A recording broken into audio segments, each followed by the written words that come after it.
கிறிஸ்துவுக்குள் பிரியமானவர்களே, கர்த்தரும் இரட்சகருமாய் இயேசு கிறிஸ்துவின் ஈடு இனிய நாமத்தினாலே உங்கள் யாவருக்கும் என் அன்பின் வாழ்த்துக்கள் தெரிவித்துள்ளேன். தேவனர்லி அப்பம் பிரேயர் மினிஸ்ட்ரி சேனல் மூலியமாக உங்களோடு சந்திப்பதில் மிகுந்த மகிழ்ச்சி. தினம்தோறும் அதிகால வேளையிலே பரிசுத்த வேதாந்தத்தில் நாம் ஒரு பகுதியை தியானித்து நம்முடைய குடும்ப பாதுகாப்பிற்காக நாம் ஜெபித்து வருகிறோம்.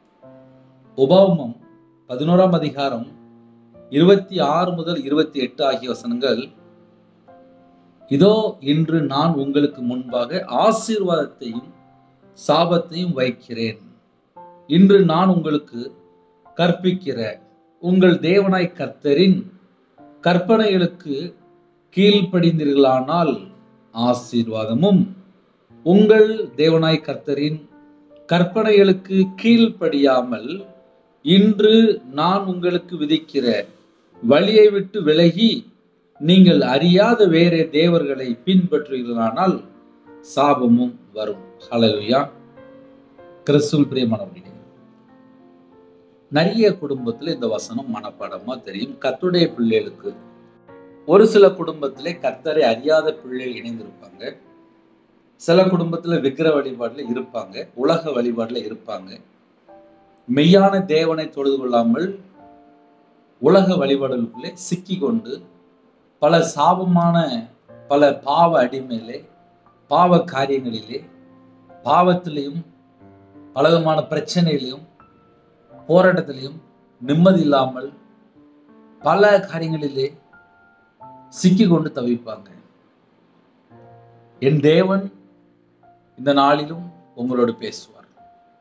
கர்த்தருடைய பிள்ளைகள் யாரெல்லாம் இணைந்திருக்கிறீங்களோ, நமக்கு ஜீவனை தந்தது இயேசு கிறிஸ்து. நமக்காக பிதாவிடத்திலே பரிந்து பேசிக் கொண்டிருக்கிறார். மெய்யான தேவனை நாம் தொழுது கொள்ளும் போது நம்ம குடும்பம் ஆசீர்வாதம். ஒரு குடும்பம் விக்கிரத்துல போகும்போது ஆட்டோமேட்டிக்கா சாபம் வந்துடும். என் வாழ்க்கையில எனக்கு அந்த அனுபவம் இருக்கு. ஏன்னா நான் சின்ன வயசுல சர்ச்சைக்கு போனா கூட, வாலிப வயசுல சின்ன வயசுல நான் வேலை பார்த்தேன். கையில பைபிள் எடுத்து வாசித்து அந்த அனுபவம்லாம் என்கிட்ட இல்லை. அதே நேரத்திலே வியாபாரத்தில் இருக்கும்போது மாந்திரியத்துக்கு மனுஷனை நம்பி விக்கிரத்துக்கெல்லாம் பணம் கொடுத்து ஒரு 13 லட்சம் கொடுத்துருக்கேன். அதனால என்னோட வாழ்க்கையில் எவ்வளவு நஷ்டம், சொந்த வீடு விற்று, நகை விற்று, வியாபாரத்தை விட்டு நடுரோட்டுக்கு வந்திருக்கேன். அதனால ஒரு மனுஷன் மாந்திரியத்துக்கோ விக்கிரத்துக்கோ போகும்போது சொந்த தேசத்தை விட்டு தூக்கி வீசிடுவார். பைபிள்ல தெளிவாக எழுதப்பட்டிருக்கு. கர்த்தருடைய பிள்ளைகளுடைய வாழ்க்கையிலே ஆசீர்வாதம் அப்படிங்கிற ஒரு சப்ஜெக்டுக்குள்ள ஒரு மனுஷன் வரணும் அப்படின்னா, முதல்ல நம்ம இயேசு கிறிஸ்துவை நாம் தொழுது கொள்கிறோமா? அது ஒரு முதல் பாயிண்ட். தேவனுடைய வார்த்தைக்கு நம்ம கீழ்படுகிறோமா? கீழ்படிந்தால் மட்டும்தான் பைபிள்ல ஆசீர்வாதம் நமக்கு எழுதப்பட்டிருக்கு. அந்த ஆசீர்வாதத்தை பெற்றுக்கொள்ளணும் அப்படின்னாலே கீழ்படிதல் முக்கியம். ஒரு கம்பெனில, ஒரு ஆபீஸ்ல, ஒரு வியாபாரத்துல இருப்பாங்க. 31 நாளும் வேலை பார்த்தாதான் அடுத்த மாசம் 1ஆம் தேதி சேலரி. இப்போ கர்த்தருடைய பிள்ளைகள் உண்மையா வேலை பார்க்காங்களா அப்படி சொல்லி கேள்வி கேட்டால், சில குடும்பத்துல சொல்லிடுவாங்க, நாங்க சைட்ல பிசினஸும் பண்றோம், சைட்ல வியாபாரமும் பார்க்கோம், சைட்ல நிறைய ரியல் எஸ்டேட்டும் பார்க்கோம், செல்போன்ல ஆன்லைன்ல போய் தேவையில்லாம நாங்கள் பல மணி நேரம் செலவு பண்ணுறோம், எங்கள் வாழ்க்கையில் நாங்கள் உண்மை இல்லை அப்படின்னே சொல்லிடுவாங்க. வேலை செய்கிற இடத்துல இன்னைக்கு நிறைய குடும்பத்தில் உண்மை இல்லை. ஒரு குடும்பம் ஆசீர்வாதமாக இருக்கணும் அப்படின்னா தேவனுடைய வார்த்தைக்கு கீழ்ப்படியணும்.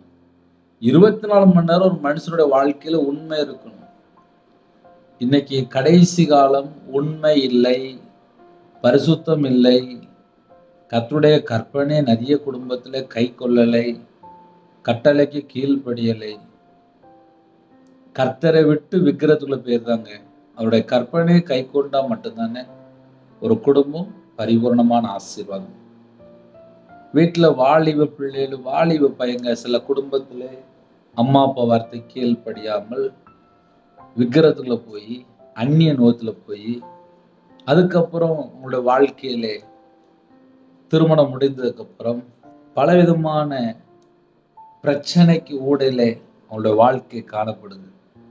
நிறைய ஜெப குறிப்பு வரும்போது சில கேள்விகள், சில காரியங்களை விசாரிக்கும் அவங்களே சொல்லிடுவாங்க, எங்களோட வாழ்க்கையில நாங்கள் கர்த்தரை விட்டு தள்ளி போயிட்டோம், கர்த்தரை விட்டு தள்ளி போயிட்டோம், எங்களோட வாழ்க்கையை நாங்களா முடிவெடுத்தது தான் அப்படின்னு சொல்லி நிறைய குடும்பத்தை சொல்லுவாங்க. அப்படின்னா என்ன அர்த்தம் அப்படின்னா, தேவனுக்கு பிரியமானபடியோ தேவனுடைய சமூகத்துல காத்திருந்தோ ஜெபிக்கிற பழக்கமோ அந்த ஒரு நிறைய அனுபவத்துக்குள்ளே நிறைய குடும்பம் இல்லை.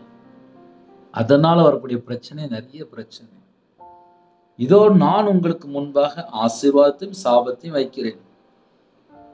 ஆசீர்வாதத்தையும் சாபத்தையும் ரெண்டுமே முன்னாடிதான் வைக்கிறேங்க.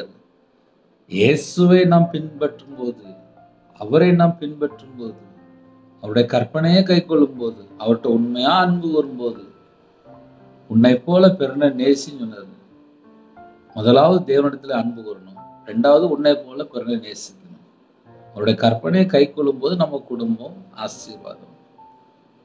இன்னைக்கு தேவனை தேடாமல், மெய்யான தேவனை ஆவியோடும் உண்மையோடும் தொழுது கொள்ளாமல் விக்கிரத்துக்குள்ள போகும்போது, உலக வழிபாடுகளுக்குள்ள போகும்போது, அந்நிய தேவர்களை பின்பற்றும் போது பலவிதமான சாபத்துக்குள்ள போய் சிக்கி கொள்றாங்க. இதுதான் பைபிளுடைய ஒரு முழு கருத்து. இன்று நான் உங்களுக்கு கற்பிக்கிற உங்கள் தேவனாய் கர்த்தரின் கற்பனைகளுக்கு கீழ்ப்படிந்தீர்களானால் ஆசீர்வாதம். அப்ப ஆசீர்வாதம் பைபிள்ல எங்க எழுதப்பட்டிருக்கு அப்படின்னா, கீழ்ப்படிந்தீர்களானால் ஆசீர்வாதம். இப்ப இந்த செய்தி நீங்க எந்த நாட்டில எந்த சூழ்நிலையில கூட நீங்க இணைந்திருக்கலாம். நம்ம என்ன யோசித்து பார்க்கணும் அப்படின்னா, கீழ்ப்படிந்தால் ஆசீர்வாதம்.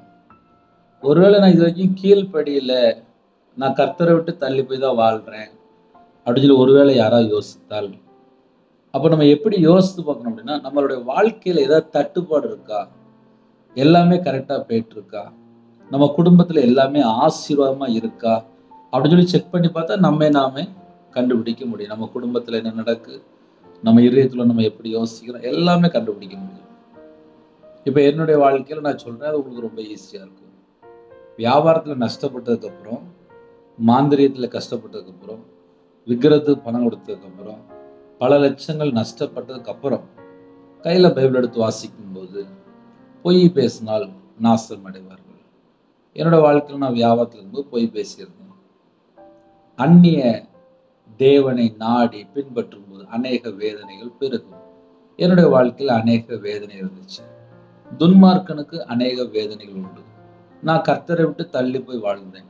வேதத்தை விட்டு விலகினால் துன்மார்க்கர் என்று எழுதப்பட்டிருக்கு. 119 சங்கீதம் 53 வசனத்தில் நான் வேதத்தை விட்டு விலகி வாழ்ந்தேன். அப்ப என்னோட வாழ்க்கையிலே சாபம், அழிந்து போற நிலைமை, இதெல்லாம் ஏன் வருது அப்படின்னு சொல்லி கையில பைபிள் எடுத்து என்னோட வார்த்தையை தியானிக்க ஆரம்பிச்சு. என்னோட வார்த்தையை தியானிக்கும் போது எங்கெல்லாம் என்னோட வாழ்க்கையில குறைகள் இருக்கு அப்படின்னு சொல்லி பார்க்கும்போது நான் கர்த்தரை விட்டு தள்ளி போய் வாழ்ந்திருக்கேன். இதுதான் என்னோட வாழ்க்கையில ஆவிக்குரிய வாழ்க்கையில வளர்றதுக்கு நான் தேவனோட சமூகத்துல காத்திருந்ததுக்கு அப்புறம் ஜெபிக்க ஆரம்பிச்சேன். உங்களை விட்டு நான் தள்ளி போயிட்டேன்ப்பா, என்னை மன்னிச்சிடுங்க.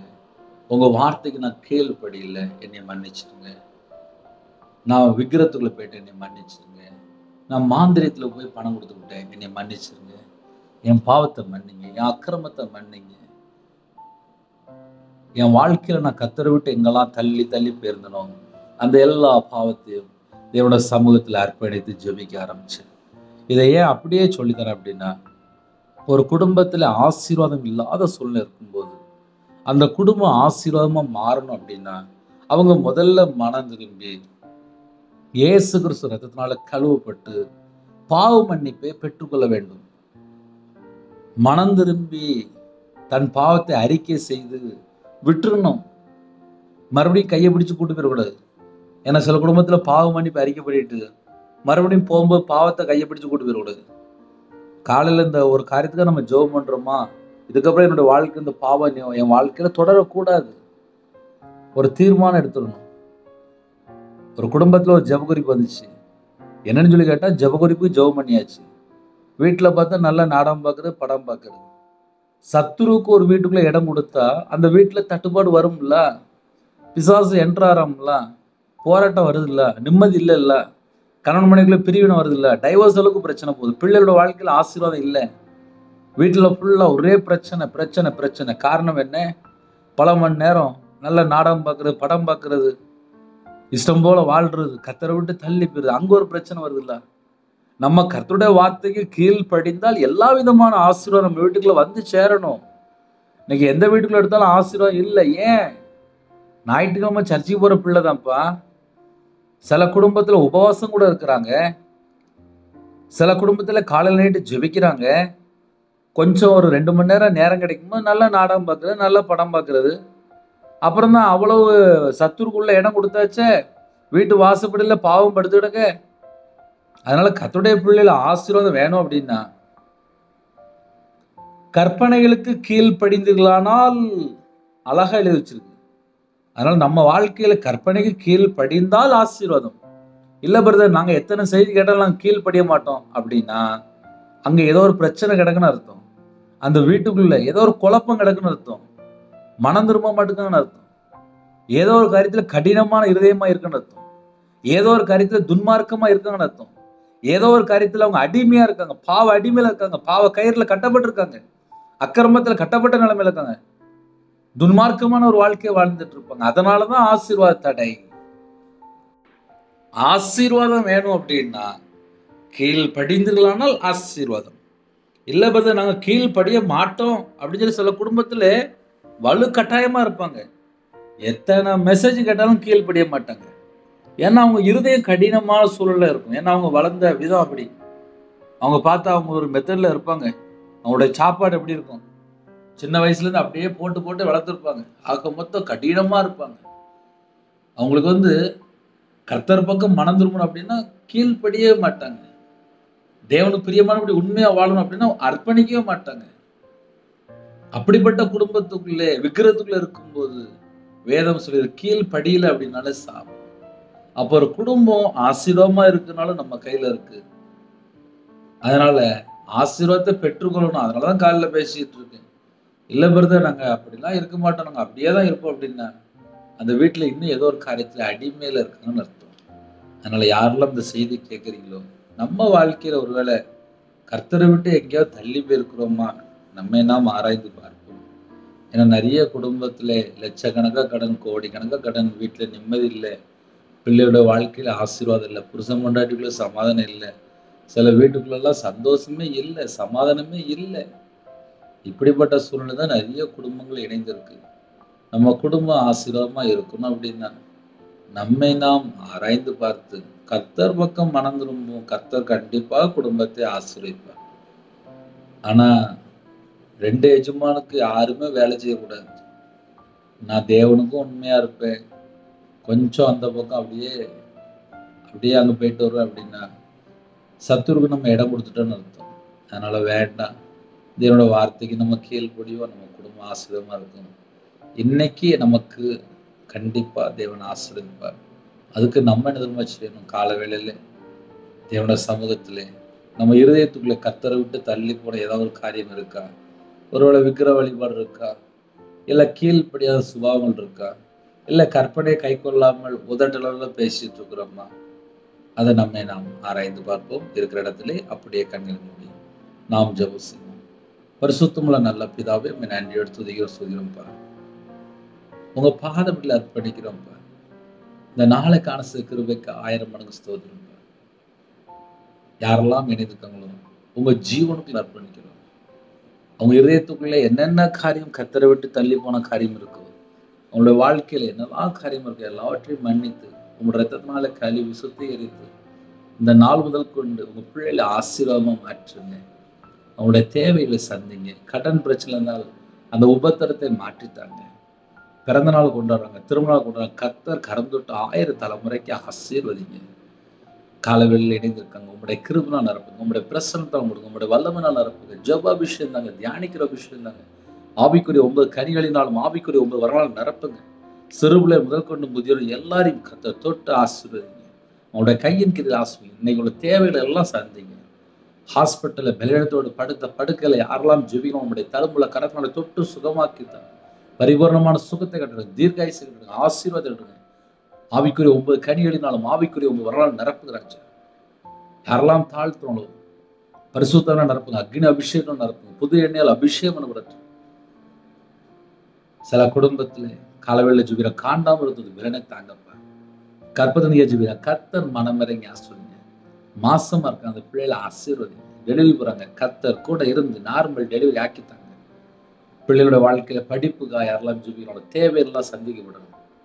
படிக்கிற பிள்ளைகள் தேவ ஞானத்துல நிரப்புங்க. எல்லா தேச ஜனங்களையும் உங்க பாதத்தில் அர்ப்பணிக்கிறோம். எத்தனையோ தேசத்துக்குள்ள வேலை இல்லாம இருக்காங்க, ப்ரமோஷனுக்காக வெயிட் பண்றாங்க. எல்லா விதமான வாசல் கர்த்தர் திறந்து விடுங்க. உங்க பாதத்தில் அர்ப்பணிக்கிறோம். காலை வேலை டிரைவிங் லைன்ல போறாங்க, பஸ்ல போறாங்க, கார்ல போறாங்க, ட்ரெயின்ல போறாங்க, வேலைக்கு போறாங்க, விவசாயத்துக்கு போறாங்க, கம்பெனில போறாங்க, அப்பா ஆபீஸ்ல இருக்குங்க, வேற வேற நாட்டுக்குள்ள இணைந்திருக்காங்க, காலை வேலை டீச்சர் ஜெபிக்கிறாங்க, கவர்மெண்ட் ஆபீஸ் ஜெபிக்கிறாங்க. எல்லாரையும் உங்க பாதத்தில் அர்ப்பணிக்கிறோம்.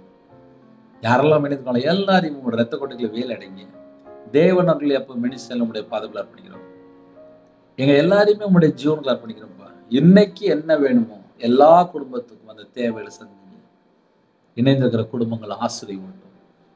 பிள்ளைகளுக்கு ஏற்ற துணையை தாங்க, ஏற்ற குடும்பத்தை தாங்க, ரட்சிக்கப்பட்ட குடும்பமா இருக்கணும். யாரெல்லாம் மூடித்துக்கு அப்புறம் உங்க பிள்ளையோட தேவைகளா சந்திங்க. திருமணம் முடிந்ததுக்கு அப்புறம் நிறைய குடும்பத்துக்குள்ளே ஒரு தனிமை, ஒரு வேதனை, ஒரு துக்கம், யார்ட்டையும் சொல்ல முடியாத ஒரு கண்ணீர் வாழ்க்கை. சில குடும்பத்துக்குள்ளே பிரிவினை, சில குடும்பத்துல விதவையா இருக்காங்க, சில குடும்பத்துல கோர்ட்டு கேஸ் சொல்லி உபத்திரத்துல இருக்காங்க, விக்கிர வழிபாடுல இருக்காங்க, மாந்திரியம், பிள்ளி சும், ஏவல்ல கட்டப்பட்ட நிலைமை. எந்த குடும்பத்துல விக்கிரத்தோடு பல விதமான பிரச்சனையோடு போராடிட்டு இருக்காங்களோ அந்த பிள்ளைகளோட வாழ்க்கையில கர்த்தர் ஒரு விடுதலை செய்ய வேண்டும். எந்த குடும்பத்துக்கு இந்த ஆவிகள் போராடி கொண்டிருக்கும் அந்த எல்லா செத்த கிரியெல்லாம், சபிக்கப்பட்ட எல்லா பொல்லாத கிரியெல்லாம் இயேசு கிறிஸ்து நாமத்தை சுற்றி அறிவிடுவார். ஒவ்வொரு குடும்பத்தையும் கர்த்தர் தொடுங்க. உங்களுடைய தழுமுள்ள கருத்தினால தொடுங்க. தொட்டு அந்த குடும்பத்தை மறுபடியும் ஆசீர்வதிங்க. யாரெல்லாம் நினைக்கிறாங்களோ எல்லா குடும்பம் இயேசு கிறிஸ்து ரத்தத்தினாலே, இயேசு கிறிஸ்து நாமத்தினால ஆசீர்வதிக்கப்படட்டும். எல்லா தேச ஜனங்களும் கர்த்தர் ஆசீர்வதிங்க. இந்த நாளை கர்த்தர் பொருட்படுத்துங்க. உங்க பாதத்தில் அர்ப்பணிக்கும். அப்பிரயோஜனமான ஊழியக்காரங்க இரவும் போலுமா ஜெபிக்கிறோம். எல்லா குடும்பத்துக்கு கர்த்தர் வேலி அடைத்து மூடி மறைத்து பாதுகாத்து ஆசீர்வதிங்க. நாங்க எல்லாரும் கர்த்தருடைய வருகையில காணப்படணும், நித்திய ஜீவனுக்கு வரணும். அந்த கிருபை தாங்க கர்த்தர் பொருட்படுத்துங்க. துதிகான மகிமை எல்லாம் ஒருவருக்கே செலுத்துறோம். இயேசு கிறிஸ்து பிதாவே ஆமென். தேவனுக்கே மகிமையுண்டாதாக. கர்த்தர் தாமே உங்களை உங்கள் குடும்பத்தில் சகல காரியத்திலும் சம்பூர்ணமாக திருப்தியாக கர்த்தர் கொடுத்து ஆசீர்வதிப்பாராக. ஆமென். கர்த்தராகிய இயேசு கிறிஸ்துவின் கிருபையும் பிதாவாகிய அன்பும் பரிசுத்தருடைய ஐக்கியமும் இப்பொழுதும் எப்பொழுதும் சதா காலங்களிலும் நம்மளோடு கொடுப்பதாக. ஆமென். கிறிஸ்துவில் பிரியமானவர்களே, 9363064181 நம்பர் உண்டாகும். நாங்கள் உங்களுக்காக குடும்பத்துக்காக ஜெபிப்போம். நீங்களும் எங்களுடைய ஊழியக்காரத்துடன் ஜெபிங்கள். கர்த்தர் உங்களையும் உங்கள் குடும்பத்தில் சகல காரியத்திலும் சம்பூர்ணமாக திருப்தியாக கர்த்தர் கொடுத்து ஆசீர்வதிப்பாராக. ஆமென். கர்த்தராகிய இயேசுவின் கிருபையும் பிதாவாகிய அன்பும் பரிசுத்தருடைய ஐக்கியமும் இப்பொழுதும் எப்பொழுதும் சதா காலங்களிலும் நம்மளோடு கொடுப்பதாக. ஆமென். கிறிஸ்துவில் பிரியமானவர்களே, 9363064181 என்ற நம்பர் உண்டால் நாங்கள் உங்களுக்காக குடும்பத்துக்காக ஜெபிப்போம். கர்த்தர் உங்களையும் உங்கள் குடும்பத்தையும் சகல காரியத்திலும் சம்பூர்ணமாக திருப்தியாக கர்த்தர் கொடுத்து ஆசீர்வதிப்பாராக. ஆமென். God bless you.